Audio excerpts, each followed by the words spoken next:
देखो प्राकृतिक संख्या वह संख्या होती है जो हम गिनने में करते हैं। हम प्रतिदिन कोई ना कोई चीज गिनने में करते हैं। क्या हम शून्य से स्टार्ट करते हैं? नहीं। एक से स्टार्ट करते हैं, 1 2 3 4 5 6 7 ऐसे गिनते हैं, तो उसको क्या बोलते हैं? प्राकृतिक संख्या। तो हमारी जो प्राकृतिक संख्या है 1 2 3 4 और यहाँ से लेकर अनंत तक चली जाएगी, ठीक है, उसको बोलते हैं प्राकृतिक संख्या। और आपका यहाँ पर हो जाएगा पूर्ण संख्या। इसके बाद क्या हो जाएगा? पूर्ण संख्या। पूर्ण संख्या आपके नाम से पता चला इसमें कुछ कमी थी, उसको क्या कर दिया गया? पूर्ण। तो यह किससे स्टार्ट होती है? 0 से। क्या हम इसको गिनते हैं? नहीं गिनते। गिनते किसको है? जो गिनने में प्रयोग लाई जाए उसको बोलते हैं प्राकृतिक संख्या। और पूर्ण संख्या जो शून्य से स्टार्ट हो, जो शून्य से शुरुआत की जाए, तो शून्य से जो स्टार्ट हो, 0 1 2 3 4 5 अनंत। क्या हो जाएगा? अनंत। समझ में आ गया? लिख लीजिए। सम संख्या क्या होती है? वह संख्या जो 2 से कट जाए, जो 2 से कट जाए यानी पूरी रूप से विभाजित हो जाए। जैसे आपका हो गया 2 से कट जाएगा 4 6 8 10 12 14 16। ये संख्या क्या होगी? 2 से कट जाएंगी। जो संख्या 2 से कट जाए उसके बोलते हैं सम संख्या। समझ में आ गया? और विषम संख्या किसे बोलते हैं? वह संख्या जो 2 से ना कटे, ठीक है। तो इसमें 2 से कटने वाली कोई संख्या है? 1 3 5 7 9 11 13 आगे चला जाएगा। वह संख्या जो 2 से ना कटे उसको क्या बोलते हैं? विषम संख्या। 2 से विभाजित ना हो उसे बोलते हैं विषम संख्या। और जो 2 से विभाजित हो जाए उसको बोलते हैं सम संख्या। और आपका यहाँ पर आ गया अभाज्य संख्या। कौन संख्या? अभाज्य संख्या। अभाज्य संख्या वह संख्या होती है जो स्वयं से कटे। किससे कटे? स्वयं से विभाजित हो और 1 से। जो स्वयं से विभाजित हो और 1 से, उसको क्या बोलते हैं? अभाज्य संख्या। ऐसी संख्या जो स्वयं से विभाजित हो, जैसे आपकी 3। क्या है? 3 1 से भी कट सकता और 3 से भी कट सकता। इसके अलावा कोई संख्या कटेगी? किसी संख्या से और कटेगी? नहीं। और आपका यहाँ पर हो गया 5 किससे कटेगा? 1 से कटेगा, 5 से कटेगा और किसी संख्या से नहीं। आपका 9, क्या 9 किससे कटेगा? 3 से। 1 से भी कटेगा और 9 से भी कटेगा। यानी कोई भी संख्या तब आबाद होगी जब उसके 2 से 2 लोगों से कटे, ठीक है, 1 से और स्वयं से। बीच में तीसरा आया तो इसका काम खत्म, तुरंत क्या हो जाएगी? दूसरी संख्या हो जाएगी, अभाज्य संख्या नहीं कहलाएगी। वह संख्या जो 1 से कटे और स्वयं से कटे उसको क्या बोलते हैं? अभाज्य संख्या। क्या हमारा 15 अभाज्य संख्या है?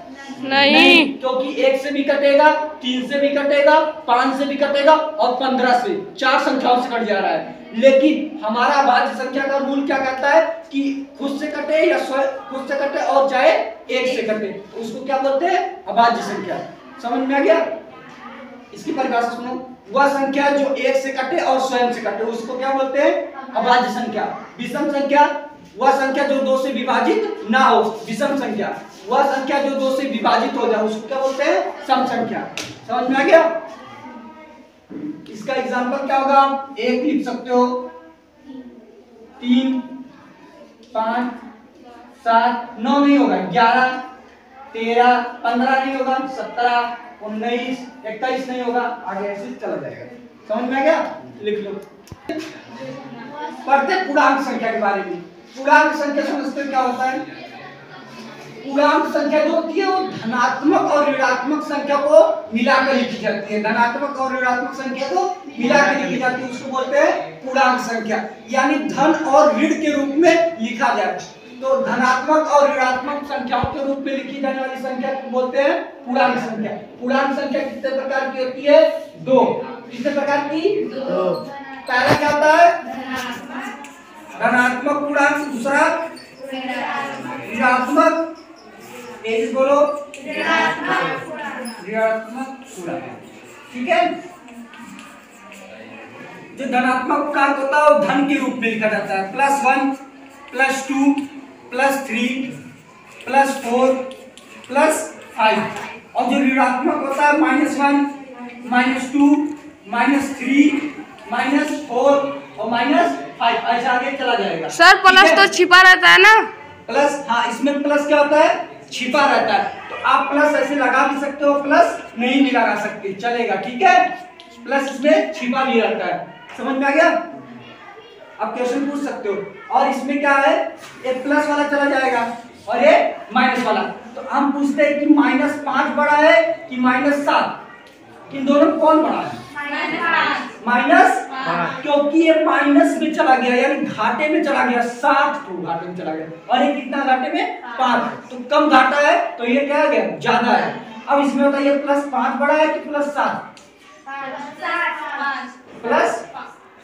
+7। इसमें कोई दिक्कत नहीं है, क्योंकि ये प्लस में है, मतलब वृद्धि किया है, ठीक है।